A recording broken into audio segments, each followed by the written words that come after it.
Malam itu adalah malam tahun baru yang dingin dan bersalju. Orang-orang berlalu lalang dengan mantel, sarung tangan, dan syal yang hangat. Mereka berjalan buru-buru menuju ke suatu tempat. Sebagian orang bergegas pulang ke rumah, dan sebagian lagi pergi ke tempat pesta untuk merayakan tahun baru. Anak-anak berlarian di jalan sambil bermain lempar bola salju. Tentu saja, anak-anaklah yang paling menyukai salju. Mereka bermain bersama dan tertawa riang. Tapi di jalan itu, ada seorang anak perempuan yang terlihat berbeda dari anak-anak lainnya. Gadis kecil ini berdiri di tengah jalan, mengamati anak-anak lain yang bermain. Gadis kecil ini tidak punya topi untuk melindunginya dari dingin seperti anak lainnya. Pakaiannya pun tipis dan sobek, dan sandal di kakinya tidaklah pas untuknya. Terlihat kebesaran. Ia memegang sebuah kotak. Karena menggigil akibat dingin yang menusuk, gadis ini tidak melihat mobil yang datang ke arahnya. Hei nak, berjalanlah di pinggir, kau akan tertabrak. Gadis kecil itu bergegas menuju ke trotoar. Tapi saat berlari, sandalnya yang kebesaran terlepas dan terbang. Ketika tiba di trotoar, dia berbalik dan melihat ke sekeliling. Ada anak laki-laki yang lari membawa sandalnya. Sandalku! Ia mengejar anak laki-laki itu, tapi dia berlari sangat cepat.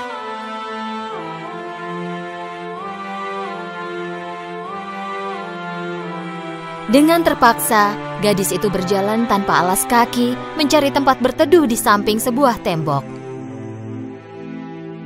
Dia membuka kotak yang dipegangnya, lalu menaruhnya di tanah. Gadis itu melihat ke dalam kotak yang penuh berisi korek api dengan matanya yang basah karena dingin. Ini adalah gadis kecil penjual korek api, tapi dia belum menjual satu korek api pun hari itu. Jika dia bisa menjual beberapa korek api dan dapat uang, dia bisa pulang dan makan semangkuk sup hangat bersama ibunya. Jadi dia mulai berteriak dengan suara kecilnya yang bergetar karena dingin dan sedih. Korek api! Korek api! Ada yang mau beli? Korek api! Tak seorang pun yang memperhatikannya. Jadi gadis itu duduk bersandar ke tembok. Jari-jarinya mulai sakit karena dingin. Dia tak tahan lagi akan rasa sakitnya. Dia harus berupaya untuk menghangatkan diri. Gadis kecil itu membuka kotak dan mengeluarkan korek api. Jari-jarinya kaku dan hampir tak bisa memegang korek api. Dengan tangannya yang gemetar, dia menyalakan korek api di dinding dan tiba-tiba cahaya oranye yang hangat menyelimutinya. Gadis malang itu menghangatkan tangan kanan dan kirinya secara bergantian dengan korek api. Tangannya kini tidak dingin lagi.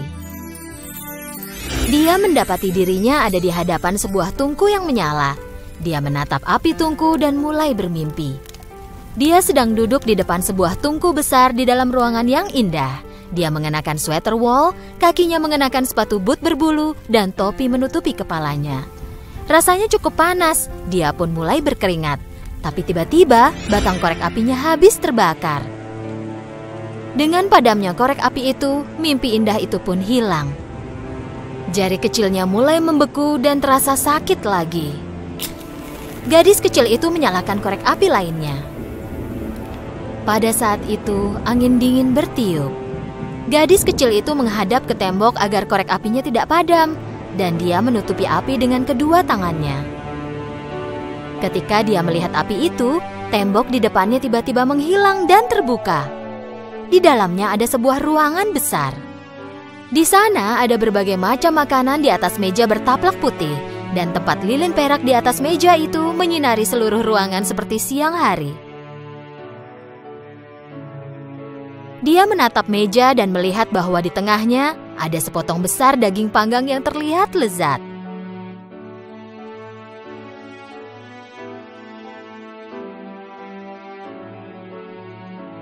Gadis kecil itu segera mengambil sepotong daging dan memakannya.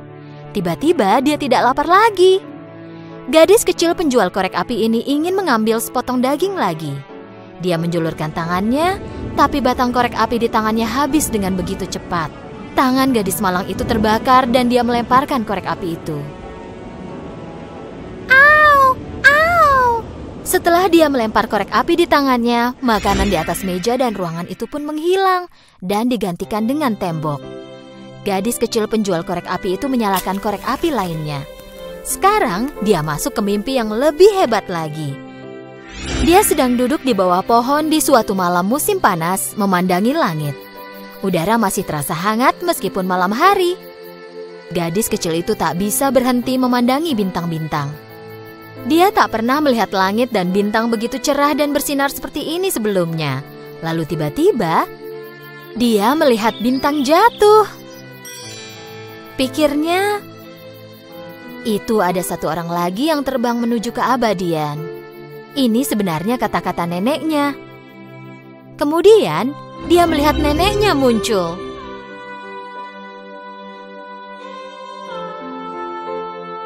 Setiap ada bintang jatuh, seseorang akan mengambil tempat bintang itu di langit, sayang. Neneknya hanya terlihat sebentar. Lalu ketika nenek menghilang, gadis kecil itu memanggil-manggil neneknya. Nenek, berhenti, jangan pergi. Tolong jangan pergi, aku sangat merindukan nenek. Untuk melihat neneknya sekali lagi, gadis kecil itu menyalakan korek api lainnya. Dia lupa bahwa tubuhnya membeku karena dinginnya udara di tengah jalan itu dan mulai bermimpi lagi. Setiap kali menyalakan korek api, dia merasa seperti melihat dan mendengar neneknya. Gadis kecil itu menyalakan korek api lainnya. Sekelilingnya terlihat terang seperti siang hari. Dia tak pernah melihat neneknya secantik ini sebelumnya. Wajah nenek yang penuh kasih membuatnya lupa akan hari-hari dingin dan pahit yang telah dia lalui. Gadis kecil itu tak ingin momen ini berakhir, jadi dia buru-buru menyalakan korek api terakhir. Neneknya muncul lagi di hadapannya. Nenek mengulurkan tangannya untuk memegang tangan gadis kecil penjual korek api itu. Mereka mulai terbang ke langit bersama-sama. Gadis kecil itu merasakan kelegaan. Tidak ada dingin atau rasa lapar lagi. Saat itu, sebuah bintang jatuh melintas di langit.